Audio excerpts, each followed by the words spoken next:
السلام علیکم first year سی. آج ہم نیکسٹ چیپٹر سٹارٹ کریں گے جو ہے چیپٹر نمبر 4.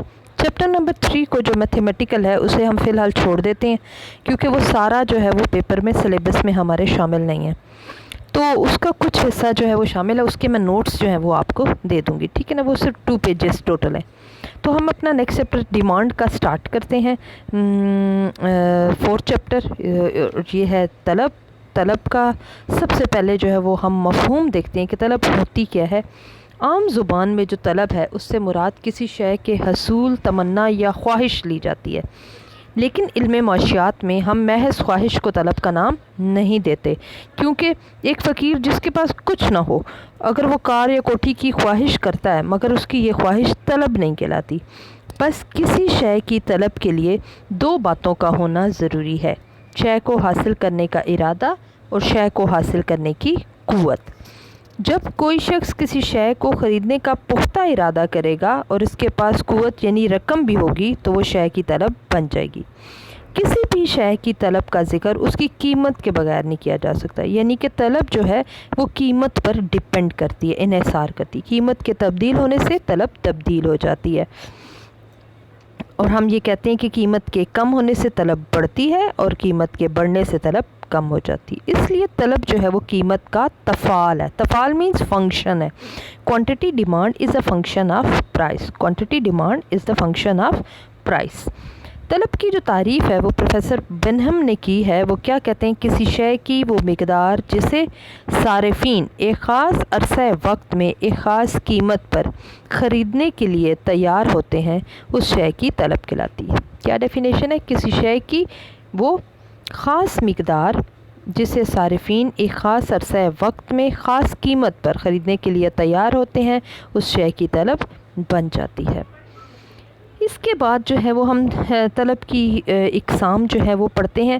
اس میں پہلی جو قسم ہے وہ ہے ماخوذ طلب. ماخوذ ڈیرائیو ڈیمانڈ اسے کہتے ہیں. ہم کہتے ہیں کہ بعض اشیاء کی طلب براہ راست نہیں ہوتی، ڈائریکٹ نہیں ہوتی. کچھ اشیاء کو ہم ڈائریکٹ طلب نہیں کرتے بلکہ دیگر اشیاء کی طلب کی وجہ سے انہیں طلب کیا جاتا ہے، یعنی ان کی طلب بعض دوسری اشیاء کی طلب سے اخذ کی جاتی ہے. مثال کے طور پر اگر کوئی شخص مکان کی طلب کرے تو مکان کی طلب کیسی ہے؟ براہ راست. لیکن مکان کو تعمیر کرنے کے لیے زمین، اینٹیں، سیمنٹ، سریا، لکڑی، مزدور وغیرہ طلب کیے جائیں تو مکان کی طلب تو براہ راست ہے، لیکن اس کی تعمیر کے لیے جو ضروری ساز و سامان ہمیں چاہیے وہ طلب ماخوذ ہوگی.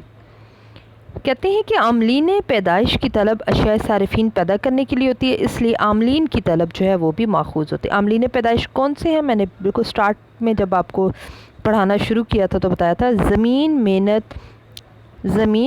محنت، سرمایہ اور جو ہے ہمارے پاس تنظیم. ٹھیک ہے، تو زمین، محنت، سرمایہ اور تنظیم جو ہے یا اجر، یہ ہمارے پاس عاملین پیدائش ہوتے ہیں. اس کے بعد ہے دوسری قسم تکمیلی یا مشترک طلب. نام سے ظاہر ہے کمپلیمنٹری ڈیمانڈ. اس کو کیا کہیں گے؟ یہ مشترک ہے، جوائنٹ ہے. بعض حاجات کی تسکین کے لیے بیک وقت ایک سے زائد اشیاء طلب کی جاتی ہیں. ایسی اشیاء کی طلب مشترک طلب کہلاتی ہے. مثلا کار اور پیٹرول، پین اور روشنی، گیند اور بلا. چونکہ ایسی اشیاء لازم اور ملزوم ہوتی ہیں، ان میں سے کسی ایک شے کی قیمت بدل جائے تو دوسرے کی طلب تبدیل ہو جاتی ہے. مثال کے طور پر ہم فرض کرتے ہیں کہ اگر کار کی قیمت میں اضافہ ہو جائے تو پیٹرول کی طلب کم ہو جائے گی، کیونکہ جب کار کی قیمت میں اضافہ ہوگا تو لوگ کار کو کم طلب کریں گے، تو پھر پیٹرول بھی نہیں خریدا جائے گا. معاشی اصطلاح میں یہ اشیاء تکمیلی اشیاء کہلاتی ہیں. یہ تکمیلی اشیاء کا ہم نے جو ہے عدم ترجیح کا خط بھی جو ہے وہ ہم نے پچھلے لیکچر میں پڑھا تھا. پھر ہے مرکب طلب، کمپوزٹ ڈیمانڈ. بعض اشیاء کو ایک سے زائد مقاصد کے لیے استعمال میں لایا جاتا ہے. مثلا لکڑی جلانے، فرنیچر بنانے، مکانات کی تعمیر، ریل کے ڈبے تیار کرنے کے لیے طلب کی جاتی ہے. جب لکڑی کی مختلف مقاصد کے لیے طلب کو جمع کر لیا جائے تو یہ مرکب طلب بن جاتی ہے. ایسی اشیاء کی طلب اگر کسی ایک مقصد کے لیے بڑھ جائے تو دوسرے مقصد کے لیے یہ کم مقدار میں بچتی ہے. اس لیے ایسی اشیاء کے مختلف استعمال ایک دوسرے کے حریف ہوتے ہیں یا اپوزٹ ہوتے ہیں. مثال کے طور پر اگر بجلی کی طلب گھریلو استعمال میں بڑھ جائے تو پھر صنعتی مقاصد کے لیے یہ کم مقدار میں دستیاب ہوگی.